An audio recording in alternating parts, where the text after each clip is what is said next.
Shalom à vous téléspectateurs de Lumière du Monde Télévision, bienvenue à Wake Up, c'est jeudi et le plateau est donc présent pour vous accompagner.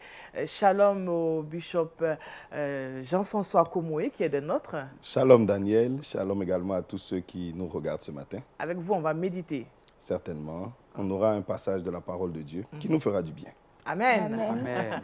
Et Jean-Richard, tu es prêt pour écouter la parole de Dieu? Effectivement. Mais tu as aussi des rubriques que tu vas animer durant cette émission. Effectivement, en Culture Actu, on parlera littérature d'un livre assez poignant. Le titre pourrait, pourquoi pas, choquer certaines personnes, mais c'est un livre assez puissant que je proposerai à toutes ces personnes qui nous regardent aujourd'hui. Et puis, dans le saviez-vous, je parlerai d'un homme avec une expérience assez particulière. On reste avec toi. Et puis, notre sœur Colombe est là pour les astuces. Aujourd'hui, tu nous parles de quoi comme Aujourd'hui, astuce? je vous donnerai des astuces naturelles pour lutter contre l'insomnie.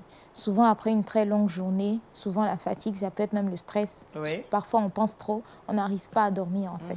Donc aujourd'hui, je vais proposer quelques petites astuces pour qu'on puisse dormir. Bien dormir surtout. Et Madame Dano Goto aussi est là pour la relation d'aide. Oui. Avec vous, on parlera toujours de l'identité, de l'effondrement de la personnalité. Mais il y a un point qui va retenir notre attention aujourd'hui. Oui, Shalom Daniel, on parlera effectivement de l'absence du père. Si le père est absent, ce que les enfants ressentent par l'absence de leur père. Et c'est de ça qu'on parlera aujourd'hui. Bienvenue encore. Voilà, le décor, il est planté. Sans plus attendre, nous allons nous abreuver au travers de la parole de Dieu et c'est la rubrique « Méditons ensemble ».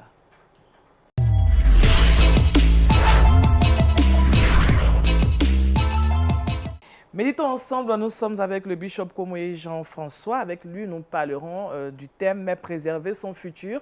Et le texte est tiré de Josué chapitre 1, versets 5 et 6. Oui, effectivement, préserver le futur. La vie est passé, présent et futur. Mais le passé est passé. Quel que soit ce que le passé a été, il est passé. Ouais. Glorieux ou douloureux. Le présent, mais passera tout de suite. Mais le futur est encore entre nos mains. Et nous lirons dans le livre de Josué, nous verrons comment un homme a pu sauver son futur. Josué chapitre 1, le verset 5 dit « Nul ne tiendra devant toi tant que tu vivras. Je serai avec toi comme j'ai été avec Moïse. Je ne te délaisserai point, je ne t'abandonnerai point. Fortifie-toi et prends courage, car c'est toi qui mettras ce peuple en possession du pays que j'ai juré à leur père de leur donner. » Amen. Donc voici un homme, ce Josué, qui a connu 40 ans d'abord d'esclavage. Ouais. Ensuite, après la délivrance avec Moïse, il a connu 40 ans encore dans le désert, à tourner en rond. Vous savez, on veut passer 40 ans dans le bonheur, mais pas dans le désert. Ah oui? C'est la chaleur, c'est les douleurs, c'est les difficultés. 40 ans en train d'espérer le succès d'un projet, celui de rentrer en terre promise. 40 ans en train de voir tous ceux qui étaient avec lui, tous ceux de sa génération mourir. Dieu dit, Moïse est mort. Moïse est mort, Aaron est mort, tous les frères de Josué sont morts, tous ceux de sa génération sont morts. Voyez, ce passé est douloureux. Beaucoup de douleurs, beaucoup de frustration, beaucoup de difficultés. Est-ce que ces douleurs vont continuer? Est-ce que le futur sera coloré par ces douleurs, par ces tristesses? Dieu vient justement dans la vie de Josué à 80 ans et Dieu lui dit, Moïse est mort. Ce passé est mort, mais maintenant lève-toi, car le futur est encore possible. Le futur sera glorieux. Tous ces échecs qu'il y a eu pendant 40 ans, tu ne les verras plus, pourvu justement que tu emploies les moyens que nous allons vous communiquer. Comment est-ce que Josué a réussi à sauver son futur, à préserver son avenir? Dieu dit à Josué, prends courage et fortifie-toi. Vous savez, quand on a passé 40 ans dans de telles situations, on finit par s'affaiblir, on finit par se lasser. On n'a même plus envie de quoi que ce soit. On n'a même plus envie de se lever, de se décider, parce qu'on s'est déjà décidé peut-être 100 fois et ça n'a rien donné. Mais Dieu dit justement, pour que le futur soit glorieux, pour que le futur soit sauvé, il faut pouvoir avoir le courage, la force de se lever. Il faut renouveler ses dispositions intérieures.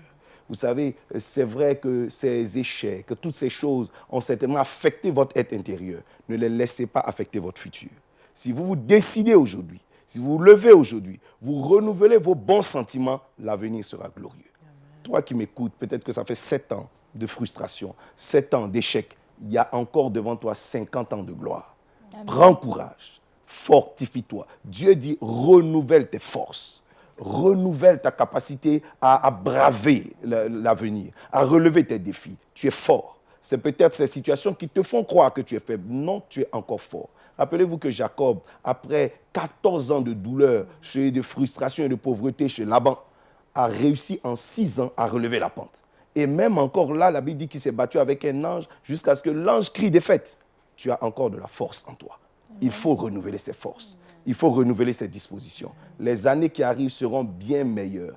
Après 40 ans d'échec dans le désert, Josué a vu 30 ans de victoire et il a possédé Canaan. Tu posséderas ta bénédiction. La deuxième clé que Dieu a dit à Josué, c'est quoi? Il dit, je serai avec toi. Donc, justement, pouvoir renouveler nos forces, quand nous n'arrivons pas par nos moyens humains, la prière est importante. Vous avez besoin de Dieu pour aller de l'avant.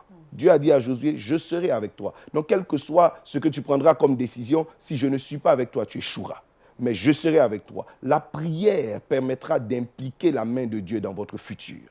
Rappelez-vous de Anne. Anne passait son temps à pleurer, passait son temps à écouter Pénina, sa rivale, passait son temps à réfléchir et à attendre l'aide de son mari. Elle a échoué pendant des années. Elle était dans l'amertume. Mais le jour où elle a accepté de prier, la Bible dit en un an, sa situation a changé. Impliquez la puissance de Dieu dans ce que vous êtes en train de faire. Par la prière, Dieu étendra sa main. Jésus-Christ a dit à Pierre, prie pour ne pas succomber à la tentation.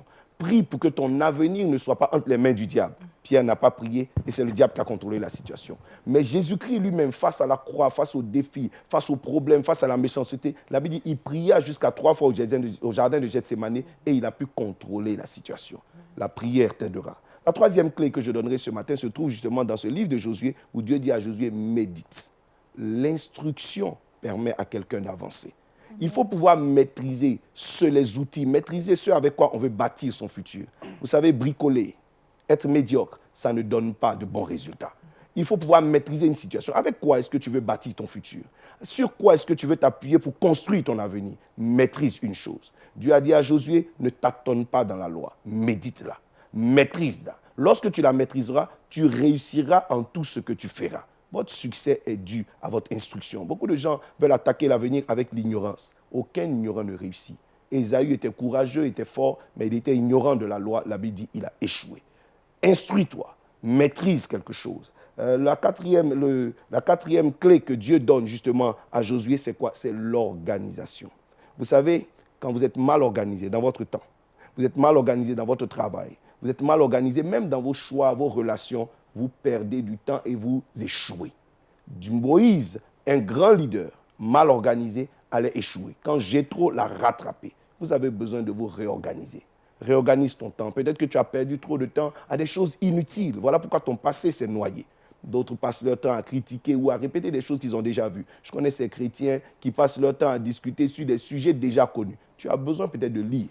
Tu as besoin peut-être d'apprendre. Tu as besoin peut-être d'aller écouter des conseils quelque part. Tu as peut-être besoin de travailler. Regardez, lorsque nous étions encore au collège, nous faisions 5 matières de 7h à 12h et 3 matières de 15h à 18h. Ça fait 8 matières différentes. Et ensuite, on faisait des devoirs le soir. Donc, l'enfant était capable d'apprendre jusqu'à plus de 10 ou 11 matières différentes. Mais pourquoi est-ce qu'on n'arrive même pas à faire une seule bonne chose maintenant? Vous avez besoin de réorganiser votre temps. Sortez les choses inutiles, qui n'ont pas de valeur, les choses secondaires de votre temps. Votre temps est précieux. Si vous avez déjà vécu 35 ans, il ne vous reste pas beaucoup à vivre. Vous avez déjà perdu assez de temps. 40 ans, vous avez déjà perdu assez de temps. C'est maintenant l'heure de se concentrer sur l'avenir. 1 heure pourra sauver des années. Ensuite, il faudra avoir de la sagesse. La sagesse aide quelqu'un à avancer. Quelle sagesse, par exemple, je donnerai à quelqu'un? L'épargne est une sagesse. Pour bâtir son futur, peut-être que vous avez gaspillé beaucoup d'argent. Gaspiller beaucoup de choses inutiles. Souvent, quand on suit le train de la mode, vous savez, aujourd'hui, j'entends souvent les femmes, je ne sais pas si je vais me tromper dans l'expression, mais j'entends des cheveux humains. Et on dit ça coûte 200 000. Et tu vois une femme qui a 200 000 francs sur sa tête et qui n'a même pas 30 000 francs dans son compte d'épargne. Il y a quelque chose qui ne va pas. Il y a un déséquilibre qui va certainement noyer ton futur. Il valait mieux avoir tes cheveux naturels, une belle petite coupe. Dieu ne m'a pas béni quant aux cheveux, mais toi, tu peux avoir une belle petite coupe sur ta tête et avoir 2 millions dans ton compte. Épargne, bâtis ton avenir. Même dans une pièce de 50 francs, on peut garder 5 francs. Même dans une pièce de 100 francs, on peut garder encore 25. L'épargne est le premier investissement que l'on doit faire pour son futur. Vous avez déjà consommé votre présent. Ce que vous mettez de côté vous aidera à bâtir votre avenir. Apprenez à épargner. quel que soit le montant, quelles que soient les situations. Soyez rigoureux avec vous-même. En forçant ainsi, peut-être qu'aujourd'hui, tu ne seras pas aussi heureux, tu n'auras pas de la joie à manger ce que tu veux, mais demain, tu pourras consommer tout ce que tu voudras. Épargner permet d'avoir un futur. Ensuite, je donnerai un avant-dernier point, nos enfants. Dieu a dit à Abraham, toi et ta postérité. Quand Ève avait échoué, Dieu lui a dit, ta postérité peut encore sauver ton futur. Les enfants sont un investissement important. Investissez sur vos enfants. Ne les laissez pas à la merci de quoi que ce soit. Investissez-vous dans leur éducation. Vous savez, nous sommes dans une génération de nounous, de maîtres de maison.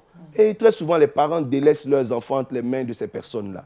Investissez-vous à fond dans l'éducation de vos enfants. C'est votre avenir. Quand tu auras bâti des maisons, quand tu auras bâti toutes sortes d'entreprises et que tu as des enfants qui ne sont pas assez sages, mais tu as tout perdu. Il faut s'investir dans les enfants. Investissez-vous dans leur éducation, dans le choix de leurs établissements. Tu peux habiter dans un quartier, l'école qui est à côté n'est pas la bonne école. Il faut pouvoir payer ce qu'il faut pour que l'enfant aille à l'école. Investissez-vous dans le choix de leurs amitiés. Voyez un peu les activités quotidiennes de vos enfants. Vous savez, nous sommes dans une génération avec Internet à la portée de tous. Vérifiez ce que vos enfants regardent. Internet offre tellement de choses, de bonnes choses, mais surtout aussi de mauvaises choses. Vérifiez tout. Investissez-vous dans la vie et dans l'avenir de vos enfants. Vous vous réjouirez. Là où vous avez échoué, vos enfants peuvent relever votre tête. Enfin, dans votre santé. Dieu a dit à Josué, tant que tu seras vivant, nul ne tiendra devant toi. Mais si vous avez une mauvaise santé, votre futur est parti. Une femme était riche dans la Bible. La Bible dit qu'elle a eu un problème de santé, une perte de sang, et ce problème de santé a ruiné sa vie. À la recherche de la solution, elle a dépensé tout son argent. Si vous avez épargné 50 millions, que vous avez un grave problème de santé, il suffira de 6 mois pour que vous n'ayez plus rien. Veillez sur votre santé. Surveillez votre alimentation. Surveillez ce que vous faites. Faites un peu de sport, ça vous aidera dans la vie. Et Dieu certainement bénira votre vie. Pour ma part, je vous souhaite d'avoir un très très bon avenir. Que Dieu vous bénisse. Amen. Amen. Merci, Bishop Komou et Jean-François. À vous écouter, on n'a plus envie de vous poser des questions. Mais là, moi, j'ai envie que vous puissiez revenir sur les 7 clés dont on a besoin pour réussir notre futur. Les 7 clés, fortifiez-vous. Renouvelez vos dispositions. La deuxième, la prière. Extrêmement importante. La Bible dit qu'il ne faut pas limiter son temps de prière. Priez sans cesse. L'instruction permet à quelqu'un d'avancer. L'ignorant meurt, mais celui qui instruit rebâtit sa vie. Ensuite, l'organisation. Soyez bien organisé, surtout dans votre temps et dans vos travaux. Soyez sage, épargnez, bâtissez avec Dieu. Et ensuite, investissez sur vos enfants. C'est votre avenir. Préservez leur santé et surtout leurs études et leur éducation. Ensuite, le dernier point, la bonne santé. La bonne santé. Pasteur, vous avez évoqué des questions sociétales, mais pourquoi aujourd'hui on ne prêche pas assez sur la santé, le temps, l'organisation, sur ces différents sujets dans nos différentes assemblées? Ben, vous me conduisez à devoir juger ceux qui prêchent. Moi, je prêche sur ces choses-là dans mon Ça dit assemblée. que ce n'est pas des éléments assez importants. Oh, c'est extrêmement important. À quoi ça sert de prophétiser sur quelqu'un qui va mourir dans 2 mois? Je me rappelle à l'église, j'avais demandé l'année dernière à tout le monde de faire un bilan de santé avant le mois de juin. Parce que justement, quand on est en train de prophétiser, tu seras élevé, tu seras béni, et que quelqu'un à l'intérieur de son corps a un problème de santé, ben d'ici quelque temps, ce problème de santé devient son dévoreur. On accusera la sorcellerie, mais en vérité, il était malade. J'ai moi-même eu l'année dernière un problème avec mon cœur. Vous voyez, je prêche avec beaucoup de vie, et puis j'étais en train de prendre un coup au niveau de ma poitrine. Je ne m'étais pas rendu compte. Ma tension était montée jusqu'à 17, je ne savais pas. Heureusement que je vais à l'hôpital et qu'on sauve tout ça. Par la grâce de Dieu, je suis guéri aujourd'hui. Mais je suis plus prudent et j'ai changé ma manière de travailler. Beaucoup de pasteurs sont morts. Ce n'est pas l'onction qui a fait. Ce n'est pas les attaques de sorcellerie qui ont fait. Mais c'est l'excès de fatigue des fois. On est trop fatigué, on répond à toutes les invitations. Et puis le dimanche soir, c'est la remarque que j'ai faite, que la plupart des pasteurs qui sont décédés soit les dimanches nuit ou le lundi. Parce qu'ils étaient trop fatigués en fin de semaine. Reposez-vous mes frères.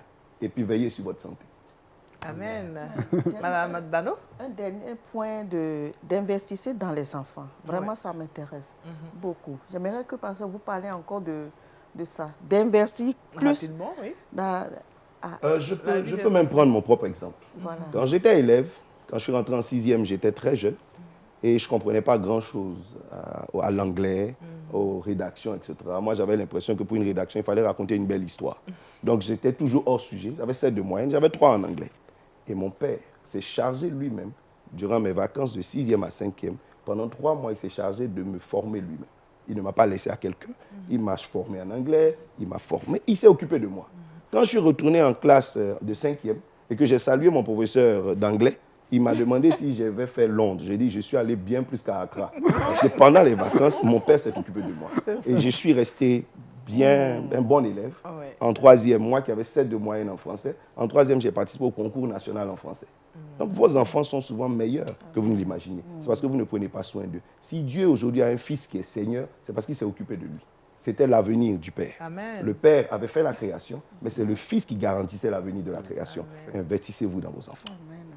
Madame Nano, ça va? Oui, ça va. Il faut s'investir dans nos enfants. Je pense que c'est cette clé nous permet de pouvoir avoir une vie, sinon un futur réussi. Merci à vous, Bishop, pour ces instructions, parce que là aussi, on a été véritablement instruits. On espérait vous retrouver très prochainement encore Mais moi, d'ailleurs, pour aussi. nous abreuver comme ça. Merci, Bishop. Nous allons donc confier nos téléspectateurs au Seigneur et bien nous également, parce qu'on a besoin de préserver notre futur. Nous prions. Seigneur Jésus-Christ, nous te rendons grâce. Dans le nom de Jésus-Christ, nous déclarons que toutes les mains qui ont contribué à la destruction de notre passé, que leurs œuvres soient désormais vouées à l'échec. Tu as dit à Ève que la postérité, l'avenir, écrase la tête du serpent. Je déclare que cette famille est libérée. Je déclare que cet homme recevra de Dieu les moyens de la victoire. Au nom de Jésus de Nazareth.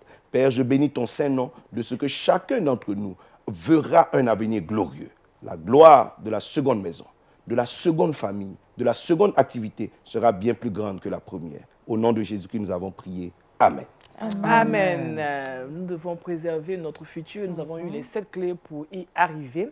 Nous allons donc partir pour Culture Actu et c'est Jean-Richard qui nous reçoit dans cette rubrique.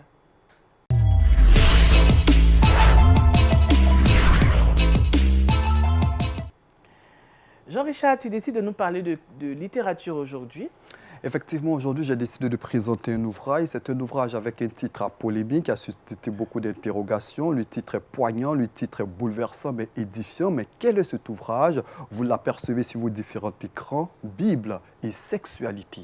C'est un ouvrage qui est sorti en 2005. Pourquoi j'ai décidé de présenter l'ouvrage? Pourquoi l'ouvrage même a été écrit? Figurez-vous que l'ouvrage a été écrit au regard de plusieurs observations, non seulement en France, aux États-Unis, mais dans bon nombre de pays occidentaux. Figurez-vous que cet ouvrage est la conjugaison de plusieurs personnalités, des hommes de Dieu qui ont décidé de se mettre ensemble, de conjuguer leurs connaissances pour sortir cet ouvrage Bible et sexualité. J'ai donné par moment ici des chiffres des divorces. Au niveau de la France, 130 000 divorces par an, 45% des mariages au niveau de la France finissent par un divorce. Et figurez-vous que 40% des divorces sont dus à l'infidélité. L'infidélité. Au regard de ces différentes situations, des hommes de Dieu, je le disais à l'instant, ont décidé de se mettre ensemble pour sortir cet ouvrage. La sexualité, ils ont observé que c'est un problème au niveau de l'Église, au niveau de la société. Comment aborder la sexualité dans le foyer, avant le foyer? Eh bien, ils en parlent dans cet ouvrage. Je peux citer pêle-mêle ces personnes qui ont décidé de se mettre ensemble. Paul Wells, qui est connu, grand théologien anglais, qui a décidé de se mettre ensemble avec Ronald Berker, Bien Bertou, Jacques Bichelot, Sœur Évangéline, Monique de Haché, Michel Jaudet, Jonathan Hanley et Paul Wells, je le disais à l'instant, ont décidé de se mettre ensemble pour sortir cet ouvrage. L'ouvrage, à sa sortie, a été critiqué par certaines personnes, mais n'empêche que c'est un best-seller, il est sorti en 2005 et il traite de plusieurs thématiques. C'est vrai qu'il y a l'introduction. Au premier chapitre, on retrouve le Cantique des Cantiques, la célébration de la sexualité, le rapport d'excès au fil de l'histoire de la révélation. Dans le chapitre 2, on nous parle de l'apôtre Paul, son enseignement sur la sexualité. Ils abordent également la problématique de l'homosexualité. Certes, c'est un sujet assez difficile, un sujet aujourd'hui qui en Europe suscite beaucoup de controverses, beaucoup d'interrogations. Ils essaient d'en parler au regard de la parole de Dieu et d'interpeller toutes les personnes qui s'adonnent à cette pratique. Ils parlent de la sexualité aujourd'hui, épanouie ou brisée, comment vivre véritablement sa sexualité dans le couple, dans le foyer, corps et relation, les deux racines de la sexualité, autant de sujets qu'ils abordent, la sexualité et l'alliance, la portée de l'engagement sexuel. C'est vrai qu'aujourd'hui, dans nos assemblées, il est loisible de voir qu'on n'aborde pas toujours ce type de sujet. Alors moi, je tenais à présenter cet ouvrage qu'on trouve dans toutes les bonnes librairies. Il coûte 10 €, disponible, je l'ai dit, dans toutes les bonnes librairies. Il est sorti en 2005. C'est vrai qu'il est sorti en 2005, mais toujours d'actualité parce que c'est une thématique. C'est vrai que l'ouvrage a été critiqué, mais n'empêche qu'il continue de se vendre très bien. Et j'espère que toutes ces personnes qui vont s'en procurer pourraient, pourquoi pas, être édifiées. Pasteur, c'est important d'en parler, Bible et sexualité. Extrêmement important. Vous savez que la société est bâtie par les familles et les familles sont bâties par les couples. L'un des gros problèmes justement que nous retrouvons dans les couples, c'est le problème d'entente sexuelle, le problème de la bonne pratique de la sexualité, soit infidélité, soit adultère, et ça divise tout. C'est très important d'en parler. D'accord. Alors nous prions que... On peut l'avoir aussi en ligne, cet ouvrage? Effectivement, on peut le commander en ligne. Il coûte, je l'ai dit, 10 €. Vous pouvez vous faire commander l'ouvrage. Vous le voyez sur vos différents écrans. Bible et sexualité de Paul Wells, qui s'est associé avec plusieurs hommes de Dieu, parce que les chiffres du divorce sont énormes. Et puis les chiffres du divorce dus à l'infidélité, à l'adultère, comme le pasteur le disait à l'instant, sont énormes. Et il se sentait obligé de sortir un ouvrage pour édifier le corps de Christ. On bénit le Seigneur qui a touché le cœur de ces hommes de Dieu qui sont montés au créneau pour certainement dénoncer aussi certaines pratiques et qui ne sont pas bonnes au regard de la Bible. Effectivement. Merci Jean-Richard, on reste tout à l'heure avec toi pour Le Saviez-vous. Mais nous allons partir pour la relation d'aide et nous recevons Madame Dano Goto.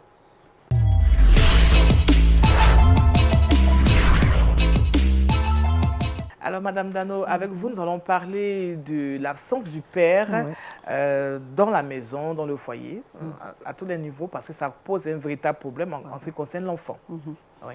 Merci beaucoup. Effectivement, nous allons parler de l'absence du père. L'absence du père. Oh, absence du père. Vous criez haut et fort. J'écris absence du père. Absence du père. Qui dit père dit la sécurité. Qui dit père dit la force. Oui. Qui dit père dit repère également. Effectivement, qui dit père, c'est un repère, c'est une autorité. Vraiment. Et si ça manque, ça pose problème. C'est un grand vide. C'est un grand vide. Les pères ont mangé des raisins verts et les dents des enfants sont à casser. Ézéchiel chapitre 18, le verset 2. Quel genre de raisins les pères ont mangé? Qu'est-ce que les pères ont mangé? La Bible a dit tout à l'heure que cette femme qui a perdu son mari, les créanciers sont venus. Le mari a contracté des dettes, n'est-ce pas? Oui. Pour venir prendre qui? Les enfants. Ça, c'est père qui a mangé raisin vert. Voici que les dents de ses enfants vont être agacées. On va les amener. Si Dieu n'a pas fait quelque chose, c'est les enfants qui vont payer pour le père. La dette du père. La dette du père. Aujourd'hui, les pères contractent beaucoup de choses. Il y a des alliances qu'ils font. Ils s'en vont et ça reste sur les enfants. Le goût amer reste sur les enfants. Les pères ont péché. Ils ont fait plusieurs choses, mais c'est sur les enfants que ça retombe. Les pères présents, ils sont présents, mais ils sont distants. Ça aussi, c'est une absence. Papa est là, mais papa ne dit rien. Papa ne fait rien. Papa ne communique pas avec l'enfant. Papa ne dit pas quelque chose à la maison. Papa est là, mais il est très distant. Et tout se repose sur les épaules de la mère. De la mère. Ça aussi, ça donne des goûts amers aux enfants. Père qui peut être présent, mais très rigide. Un père rigide. Un père qui arrive, dès qu'il klaxonne, chacun se cherche à la maison. Ça aussi, ça donne des goûts amers aux enfants. Si papa est là, chacun se cherche. C'est difficile. On n'entend pas une mouche voler. Oh, papa est là. C'est difficile, c'est terrible. Chacun se cherche. On parle doucement. Papa est là. Papa est là. Papa arrive. Oui. Et c'est comme ça. Oui. Nous souffrons. Les enfants souffrent. Les enfants en souffrent terriblement. Si on dit père, c'est l'identité. Oui. C'est le père qui affirme l'enfant. Voyons quand Jésus-Christ, au baptême de Jésus, la Bible nous dit qu'il y a une voix qui s'est fait entendre. Pour nous dire quoi? Celui-ci est mon fils bien-aimé, en qui j'ai mis toute mon affection. L'enfant a besoin d'entendre ça. Bien-aimés, vos enfants ont besoin d'entendre cela, que vous les aimez et ils sont chers, ils sont précieux pour vous. L'enfant a besoin d'entendre ça. Ça fait du bien. Ça construit l'identité de l'enfant. Ça construit l'estime de soi de l'enfant. Si papa n'est pas là, ou bien papa est distant, ou bien papa est rigide, l'enfant comprend un message. Je ne suis pas aimé. La preuve est là. Il n'est pas là pour moi. Je suis très heureux d'entendre que le pasteur disait tout à l'heure que c'est son papa même qui l'a instruit. C'est pour ça que j'ai reposé la question. On dirait qu'on s'est entendu. Oui. Oui. L'Esprit de Dieu est un. L'Esprit de Dieu est un. Vous voyez, papa a pris son temps pour instruire son enfant. C'est ce que les enfants ont besoin. Les enfants ont besoin de ça. Les enfants ont besoin qu'on les touche. Les enfants ont besoin qu'on communique avec eux. Non pas pour les envoyer. Pour dire, va chercher du pain, ou bien va au marché, ou bien va faire... Non. Les enfants ont besoin de s'asseoir avec nous et de discuter, de causer avec nous en tant que père. Ça construit l'enfant. Ça aide l'enfant. Ça aide. Et si ça manque, ça effondre la personnalité de l'enfant. Et c'est de cela qu'on parle. L'effondrement de notre personnalité. Papa n'est pas là. Si papa n'est pas là, l'enfant passe par des étapes. Ouais. L'absence de père, cette séparation de l'enfant d'avec son père crée des blessures dans sa vie. L'enfant sort par des colères. Une colère pas possible. Une rage. L'enfant fait des crises de colère. Tout simplement parce qu'à l'intérieur de lui, il sent cette séparation-là. Papa n'est pas là. Il n'est pas content que papa ne soit là. Si rien n'est fait, il y a autre chose. L'enfant va maintenant nier cette séparation. L'enfant va nier cette absence-là. Non. Il va se dire à l'intérieur de lui qu'il va vivre, au fait, dans le fantasme. Il va nier ça. Papa est là. Dans sa pensée, il va se dire que non, papa est là. Et puis, il va parler avec papa qui n'est pas présent. Donc, c'est un peu un dialogue, on Oui. pourrait dire peut-être dans la pensée qui se fait. Dans la pensée qui se fait. Parce qu'il nie, ça fait mal, c'est une douleur. C'est une manière pour lui de se consoler aussi. C'est une manière pour lui de se consoler. Mais ça ne peut pas aussi se consoler. Il peut pas, l'enfant ne peut pas se consoler par ces dialogues qui se font. Qu'est-ce qu'il va faire? Il va trouver un autre moyen. Tentative de réunion. L'enfant va chercher à mettre, à présenter des jouets comme papa est là. Il va dire, par exemple, je prends un exemple, voici tel jouet, papa, c'est un jouet. Mais il va déposer ça que, voilà papa. Papa, tu es là, voici maman. Et puis, l'enfant va se présenter comme enfant. Papa présent, maman présente, en jouet. Et il va causer. Il va réunir papa et maman, au fait. Donc ça, c'est virtuel, quoi. Oui, ça, c'est l'enfant qui fait ça. Que papa est là, maman est là, et puis il va réunir, il va causer avec papa absent, qui représente avec des choses. Ça, c'est douloureux. C'est très douloureux. Parce que l'enfant vit intérieurement, cette séparation, c'est une blessure pour l'enfant. Papa n'est pas là. Aujourd'hui, dans nos maisons, il y a des pères qui ne reconnaissent pas leurs enfants et qui sont partis, qui sont disparus. On ne les voit même pas. L'enfant est sur seulement sa maman. Ou papa qui ne dit rien à la maison. L'enfant souffre. Il y en a même il y a certains enfants, quand on a causé avec eux, ils disent dors avec la photo de papa. Il prend photo de papa et il met à côté de lui sur son lit pour se coucher. Tellement que l'enfant a besoin de cette présence. Tellement que c'est important pour lui. Mais souvent, la plupart des temps, nous, en tant que parents, on ne voit pas ça. On ne voit pas ça. On se divorce. Il vient de parler. Il y a tellement de divorces aujourd'hui. On ne s'inquiète pas pour les enfants. On se voit, nous. On cherche nous-mêmes notre intérêt. Mais on ne voit pas, mais je suis mariée, je dois rester là, je dois travailler pour le bien-être de mon mariage, pour que mes enfants puissent être bien, pour que les enfants puissent évoluer. Mais ce n'est pas le cas. Le mariage, ça ne va pas. On s'en va. On se sépare sans On penser se aux sépare enfants. sans penser aux enfants. Et les enfants souffrent. tentative de réunion. L'enfant va représenter papa qui n'est pas là pour causer avec ce papa. Si rien n'est fait, il tombe dans une autre chose encore. Qu'est-ce que l'enfant va faire? L'enfant va se culpabiliser. Il va se dire que quoi? C'est ma faute. Si papa n'est pas là, c'est ma faute. Ça, c'est une fausse culpabilité. Mais l'enfant va se dire que c'est sa faute.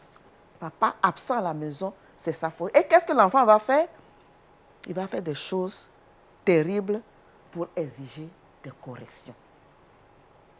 Tu l'envoies prendre un verre pour servir quelqu'un, il peut laisser tomber. Consciemment ou inconsciemment, il peut laisser tomber. L'enfant, ça c'est un message. L'enfant exige une correction. Pour se soulager. Pour se soulager, parce que c'est douloureux ce qu'il vit. Pour se soulager. Et ça aussi, si rien n'est fait, l'enfant tombe dans une crainte terrible. Il a la peur dans son âme.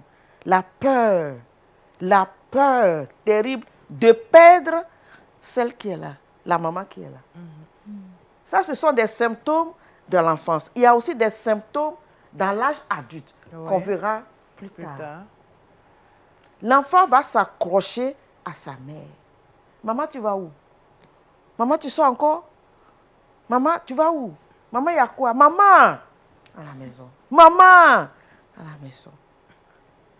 L'enfant ne veut pas perdre la seule personne, au moins, qui est là. Il ne veut pas perdre ça. Et cette crainte-là, ça est dans son âme, à tout moment. Si rien n'est fait aussi, toute sa personnalité est troublée. Il tombe dans un bouleversement des instincts. Tout est troublé à l'intérieur de l'enfant.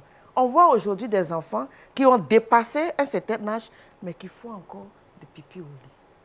Il faut en savoir plus. Il faut aller plus profondément pour comprendre pourquoi les enfants-là pissent encore au lit. L'âge a dépassé. Mais il mouille encore. Il y en a qui pleurent.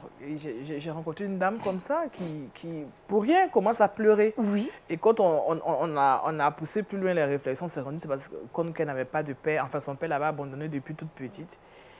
Il y a des réactions. Il y a des réactions. Il y a des réactions comme ça. On le manifeste de plusieurs manières.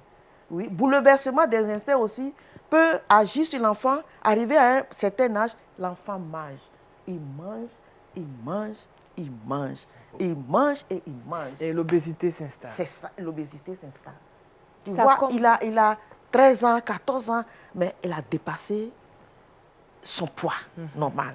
C'est pour combler en fait le C'est manque. pour combler le vide.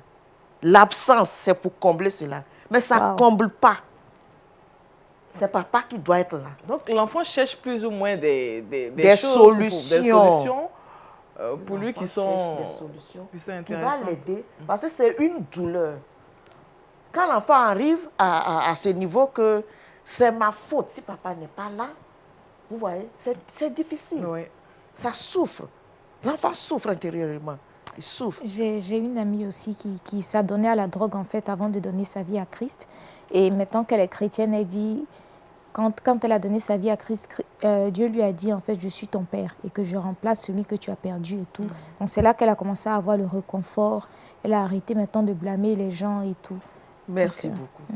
Pour finir, le dernier recours de l'enfant va préférer rentrer dans le sein même de sa mère. C'est-à-dire que tu vas voir cet enfant dans un état fœtal, à tout temps dans un coin, tout le temps recroquevillé sur lui-même.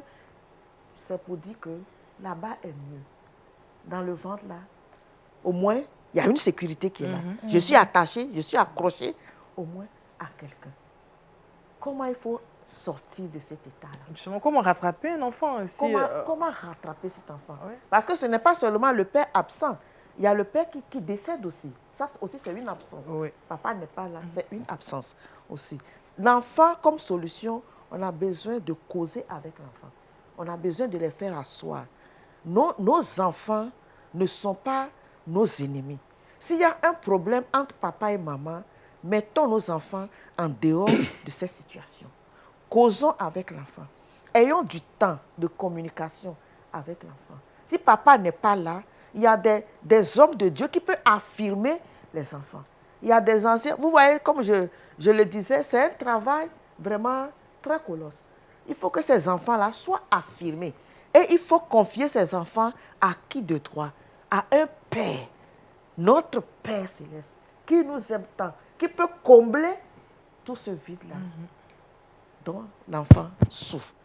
Il faut confier l'enfant vraiment à ce papa. Donc, mes bien-aimés, nous avons une responsabilité. Les enfants, c'est vrai, ce ne sont pas...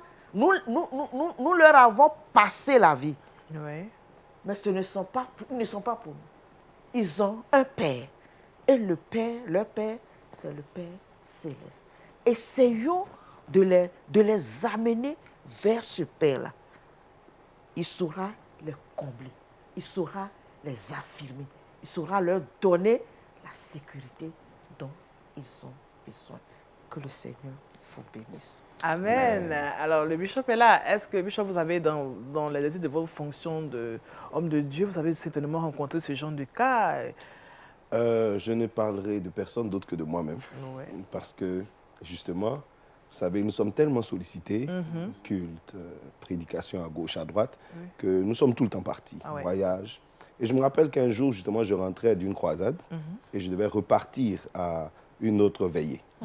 Et donc, dès que je rentre à 19h, j'ai juste le temps de me laver et puis je vais repartir. Il y a ma fille qui me voit m'habiller et puis elle dit, tu repars encore? Voilà. J'ai tiqué. Et puis, je me suis arrêté. Je lui ai dit, mais pourquoi tu dis ça? Elle dit, oui, parce que tu étais parti, je te cherchais, je ne t'ai pas vu. Dès que tu arrives, tu repars. J'ai dit, mais qu'est-ce que tu veux? Elle dit, moi, je veux jouer avec toi. Ah ouais? Je me suis arrêté. J'ai appelé un de mes collaborateurs, je lui ai dit d'animer la veillée. Et je suis resté. Il m'a demandé, mon collaborateur m'a demandé, mais papa, tu as un problème? J'ai dit, non, je n'ai pas de problème, je dois jouer. Ah ouais? Et j'ai passé 2 heures avec ma fille. Vous savez, des fois, on s'occupe des enfants des autres et on oublie nos enfants. Ils ont besoin de nous. Vraiment, les enfants ont besoin de nous. Les enfants ont besoin de nous. Ah oui. Ce temps qu'il a passé avec cet enfant, ça forge l'enfant. C'était un temps de qualité. Un temps de qualité. L'estime de soi de l'enfant se construit là. Mais est-ce Parce que papa a du temps avec moi. mais est-ce que Je suis important. c'est seulement le père ou la mère aussi doit être aussi présent? Le père est très fondamental. C'est ce que la Bible a dit. C'est le père qui affirme l'enfant. Dieu a dit de Jésus, celui-ci est mon fils. Mais Jésus sait qu'il est fils de Dieu. Mais pour que nous, ceux qui l'entourent l'entendent, il a parlé. Et même dans la parole de Dieu, plusieurs fois, Jésus a dit, je fais ça pour mon Père. Mon Père m'a envoyé. Il a toujours parlé du Père. Exactement.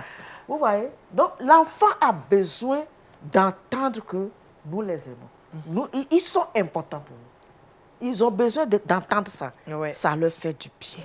Quand ils sortent là, ils sortent avec une assurance. Je ne suis pas seul. Mon père est là. Même s'il n'a rien, il est affirmé. Voilà. Vraiment, vous nous donnez du baume au cœur parce que là, on sait que nos parents, hein, nos papas, généralement, doivent s'occuper de nous, les enfants. Et nous, les enfants aussi, on doit aussi donner aussi de l'affection à nos papas parce que parfois, papa fait beaucoup de choses, mais l'enfant semble ne pas être intéressé par ce que papa fait, donc papa décide de lever la main. Ça, comment on fait? La correction n'est pas exclue de D'accord. l'éducation. Et la correction doit se faire dans l'amour. L'enfant doit comprendre pourquoi je le frappe. L'enfant doit comprendre pourquoi j'ai pris ce bâton. Oui. Parce que dans la maison, il faut mettre des garde-fous. S'il a désobéi, la correction suit. Ça, Dieu est content de ça aussi. Mais Je pense que les enfants, même des fois, aiment bien être corrigés par leurs parents. Moi, je me rappelle que j'ai corrigé une fois mon fils. Et quand ses amis lui disaient, mais ton père t'a repris, il dit, ben oui, parce que j'ai fait des bêtises. Il m'a corrigé. Il était fier de ces choses-là. Ça fait plaisir aussi d'entendre ça. Alors, si vous nous prenez en marche, hein, vous êtes à Wake Up et puis pour la relation d'aide, nous parlons de l'absence du père. Merci vraiment, pasteur, pour votre contribution. Ça nous... Vraiment, les enfants, vraiment.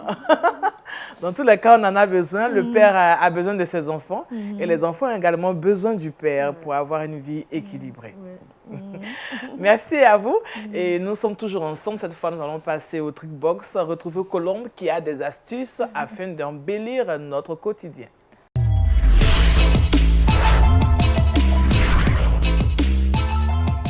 Le Trickbox, Colombe, toi, tu nous donnes des astuces, pas pour être présent, mais pour bien dormir.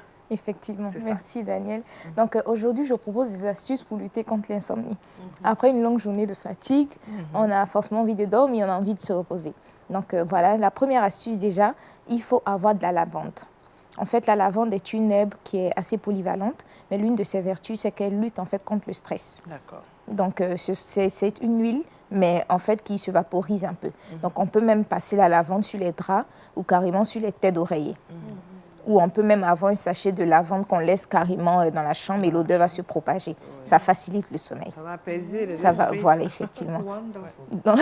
Donc dans des magasins bio, on peut en trouver. Oui. Ensuite, en deuxième astuce, nous avons le thé à la camomille. Et ce thé-là se trouve dans les magasins bio uniquement. Il est naturel et il est très bon aussi les soirs après les repas. Donc, quand on finit de manger le soir, on peut prendre un sachet de ce thé-là dans de l'eau tiède et on boit.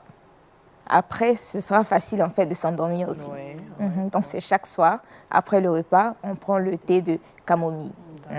Donc, en troisième astuce que j'aimerais proposer, c'est que ce sont les repas en fait. Il faut savoir manger plus de protéines les soirs, plus léger les soirs, les légumes, ça facilite en fait le sommeil. Parce que vous convenez avec moi que quand on a 18 ans en fait et quand on commence à prendre de l'âge jusqu'à 40 ans, 50 ans, ce n'est pas très aisé en fait de trouver facilement le sommeil. Moi, je me rappelle des jours, mon père, franchement, il se bat avant de dormir parce qu'il ne sait pas comment faire. Pendant que tout le monde à la maison peut trouver le sommeil facile. Donc voilà, il faut manger de la nourriture, voilà, des légumes. On peut même prendre le soja, oui, effectivement, les haricots verts, quoi encore? Des crudités, oui, des légumes et tout, ça va faciliter aussi. Mais tu sais que ce n'est pas facile de manger les légumes les soirs, parce que pour quelqu'un qui a travaillé toute la journée, au travail, n'a pas bien mangé, que le soir, il va manger par exemple son foutou.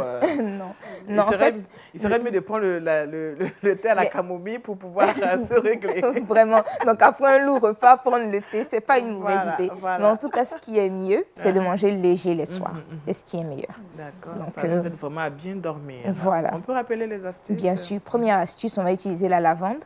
Ensuite, en deuxième astuce, le thé à la camomille. En troisième astuce, on prend des légumes, de la protéine et tout.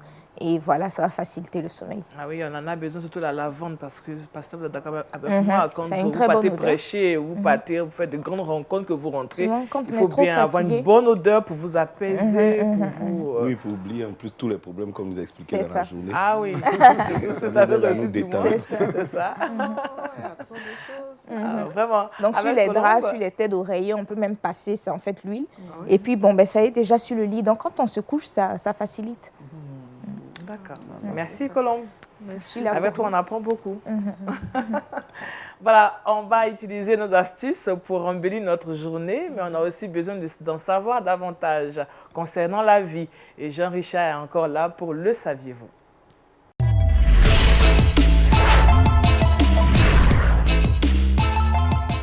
Jean-Richard, pour Le Saviez-vous, tu nous parles de la Bible. Ah oui, je vous parle de la Bible, mais surtout de l'histoire d'un homme. Son nom, c'est Fadil. Vous le voyez sur vos différents écrans. Il a plus de 60 ans. Il est aveugle.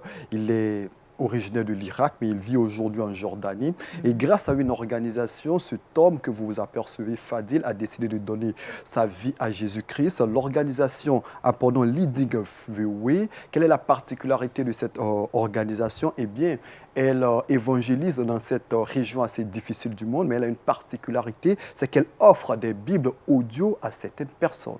Des Bibles audio. Vous le savez, dans bon nombre de régions du monde, ce n'est pas toujours évident de rencontrer des personnes qui savent lire ou écrire. Et lorsqu'on apporte l'évangile à ces personnes-là, ce n'est pas toujours évident qu'ils aient la possibilité de méditer ou encore de lire leur Bible. Et bien, Fadil a eu la chance d'avoir de cette organisation Leading the Way une Bible en audio. Eh bien, cette Bible en audio a permis à l'homme que vous apercevez de mémoriser 87 chapitres de la Bible. il est aveugle, je l'ai dit, et il a réussi à mémoriser 87 chapitres de la Bible. Quand on sait que la Bible a 66 livres. Hein. À 66 livres, mais plus de 2289 chapitres. Il a réussi donc à mémoriser 87 chapitres. Ce n'est pas évident. Seulement en écoutant cette Bible audio qui se recharge grâce à de l'énergie solaire.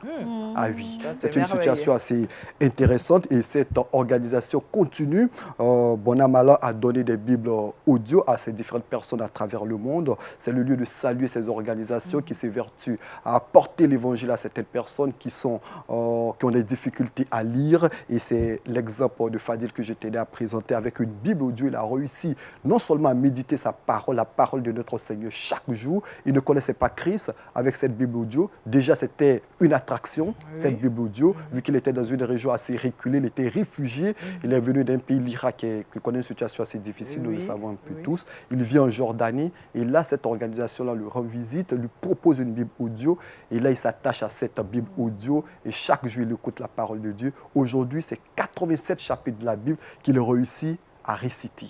Énorme. Avec les versets. Avec les versets. Wow. Alors, pasteur, non, bishop, pardon. On a pour habitude de recevoir des pasteurs ici dans le bishop. La Bible audio. Aujourd'hui, c'est vrai qu'on préfère avoir sa Bible physique, là, mais avoir la Bible audio, ça, voilà ce qu'on vient d'entendre, c'est édifiant. Oui, je pense même qu'elle serait bien plus utile. Elle serait utile à ceux-mêmes qui savent lire. Vous savez, vous êtes dans une voiture, vous êtes en train de conduire, vous ne pouvez pas lire. Par contre, si vous avez une Bible audio, vous pouvez écouter. Ouais. La foi, d'ailleurs, vient de ce qu'on entend, pas de ce qu'on lit. Donc, très souvent, on a besoin d'entendre. Vous savez, quand vous lisez « Prends courage » et quelqu'un vous dit « Prends courage », c'est différent totalement. C'est ça. Là, il y a plus de vie. Il y a plus de vie. Oui. Donc, je recommande cette Bible audio. Je bénis le Seigneur pour cette idée ingénieuse qu'il a inspirée à ces personnes et je recommande cette Bible audio. Nous qui allons très souvent à l'intérieur du pays, nous avons pas mal de fidèles qui s'intéressent à la chose de Dieu mais qui ne savent pas lire. Ça devient un grand handicap. Par contre, avec la Bible audio, tout le monde pourrait recevoir la parole de Dieu. Ça, surtout qu'aujourd'hui, tout le monde chacun a un téléphone portable. On peut... bon. Je ne sais plus, c'était ce matin, j'étais en train de méditer, en fait, je n'ai pas fini, donc je rentrais sur la douche. Je ne sais pas ce que j'ai appuyé, ma Bible, la Bible, mon téléphone a commencé à lire. Et j'étais là, j'écoutais, je fais « Ok, ta voix est bizarre. Hein. » Et puis j'ai continué à parler. Mais voilà que tu viens d'entendre que c'est bien meilleur aussi. Hein.